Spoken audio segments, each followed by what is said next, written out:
Quelle manœuvre sournoise et malsaine. On ne fait pas ça même quand tout est en jeu. Donovan Ruddock était une machine à KO et un cauchemar pour les champions. Ses coups étaient comme des coups de feu, tranchants, précis et impitoyables. Il détruisait tout sur leur passage. Lors de son combat contre Kimwell Odom, Ruddock franchit la ligne. La cloche avait sonné la fin du round et soudain un coup sec et froid fut porté. Odom s'effondra sans comprendre ce qui lui était arrivé et tout le monde se figea. Ce n'était pas une faute, c'était une trahison délibérée, un coup porté au cœur de l'esprit sportif. Chaque trahison est un défi et le destin y répond durement. Pour Ruddock, la réponse fut brutale. Tyson Raider Ruddock meurt. S'il ne meurt pas, ça ne compte pas. S'il n'est pas mort, ça ne compte pas. Il a affronté une tempête nommée Mike Tyson. La simple présence de Tyson sur le ring était menaçante.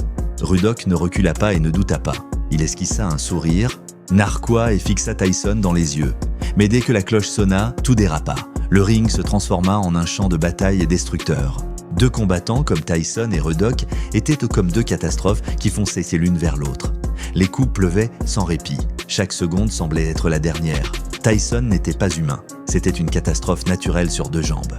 Il surgit de nulle part, frappé par la force d'une tempête, et resta immobile comme s'il était fait de béton. Ruddock tenta de s'accrocher, mais en vain, il était noyé sous un déluge de coups, prisonnier de son propre défi, comme s'il avait signé son propre destin. L'arbitre n'a pas arrêté le combat, car il respectait les règles.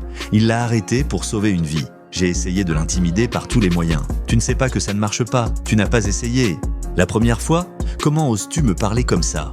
Tu devrais te lever et t'agenouiller devant moi maintenant et je t'épargnerai la nuit du 28. Pour Ruddock, cependant, ce n'était pas seulement une défaite, mais une humiliation.